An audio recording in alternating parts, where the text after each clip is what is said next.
ದಸರಾ ವಿಶೇಷಗಳು ಶುಭಾಶಯಗಳು. ಕರ್ನಾಟಕ ರಾಜ್ಯದ ಜನತೆಗೆ ದಸರಾ ಹಬ್ಬದ ಹಾರ್ದಿಕ ಶುಭಾಶಯಗಳು. ಮೈಸೂರಿಗೆ ತಲೆ ಅಂತಿರೋ ಈ ಒಂದು ಕ್ಷೇತ್ರ, ಈ ಕ್ಷೇತ್ರದಲ್ಲಿ ದಸರಾ ಉದ್ಘಾಟನೆ ಆಗ್ತಾ ಇರೋದು ಪ್ರತಿ ವರ್ಷದಂತೆ ವಾಡಿಕೆ. ಸಾಹಿತಿಗಳಿಂದ ದಸರಾ ಉದ್ಘಾಟನೆ ಆಯ್ತಲ್ಲ, ಹಂಗಾಗಿ ಒಂದು ಖುಷಿ ಕೊಡೋ ವಿಚಾರ ಇದು. ನಾಡಿನ ಸಮಸ್ತ ಜನತೆಗೆ ದಸರಾ ಹಬ್ಬದ ಶುಭಾಶಯ. ಶುಭ ಕೋರುವವರು ಚಾಮುಂಡಿ ಬೆಟ್ಟ ಗ್ರಾಮ ಪಂಚಾಯಿತಿ ಅಧ್ಯಕ್ಷರು ಹಾಗೂ ಉಪಾಧ್ಯಕ್ಷರು. ಎಲ್ಲರಿಗೂ ದಸರಾ ವಿಶೇಷಗಳು ಶುಭಾಶಯಗಳು.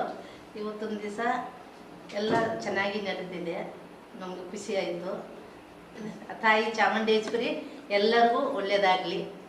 ದಸರಾ ಶುಭಾಶಯಗಳು. ಕರ್ನಾಟಕ ರಾಜ್ಯದ ಜನತೆಗೆ ದಸರಾ ಹಬ್ಬದ ಹಾರ್ದಿಕ ಶುಭಾಶಯಗಳು. ಈ ಒಂದು ದಸರಾ ಉದ್ಘಾಟನೆಯ ದಿನ ಇವತ್ತು ತುಂಬ ವಿಶೇಷವಾದ ದಿನ. ಇವತ್ತು ನಮ್ಮ ಗ್ರಾಮಸ್ಥರಿಗೆ, ಅದರಲ್ಲೂ ನಮ್ಮ ಮೈಸೂರಿನ ಜನತೆಗೆ ಹಂಪ ನಾಗರಾಜ್ ಖ್ಯಾತ ಸಾಹಿತಿಗಳು ಬಂದು ಈ ದಸರಾ ಉದ್ಘಾಟನೆ ಮಾಡಿದ್ರು.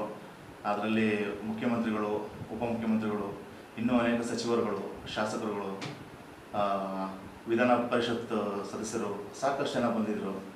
ಬಹುಶಃ ನಿಮಗೆಲ್ಲ ತಿಳಿದಾಗೆ ಮೈಸೂರಿಗೆ ತಲೆ ಅಂತಿರೋ ಈ ಒಂದು ಕ್ಷೇತ್ರ, ಈ ಕ್ಷೇತ್ರದಲ್ಲಿ ದಸರಾ ಉದ್ಘಾಟನೆ ಆಗ್ತಾ ಇರೋದು ಪ್ರತಿ ವರ್ಷದಂತೆ ವಾಡಿಕೆ.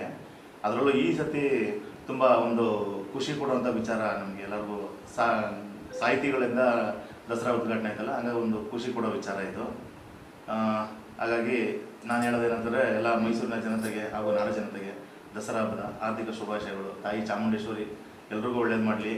ಮತ್ತು ಎಲ್ಲ ಚಾಮುಂಡಿ ಬೆಟ್ಟಕ್ಕೆ ಬಂದು ಅಮ್ಮನ ದರ್ಶನ ಮಾಡಿ, ನವರಾತ್ರಿನಲ್ಲಿ 9 ದಿನಗಳು 9 ಅಲಂಕಾರ ಇರ್ತದೆ, ಬಂದು ಅಮ್ಮನ ದರ್ಶನ ಮಾಡಿ ಅಮ್ಮನ ಕೃಪೆಗೆ ಪಾತ್ರರಾಗಿ ಅಂತ ನಾನು ನಿಮ್ಮ ಮೂಲಕ ಎಲ್ರಿಗೂ ಹೇಳ್ಬೋದು.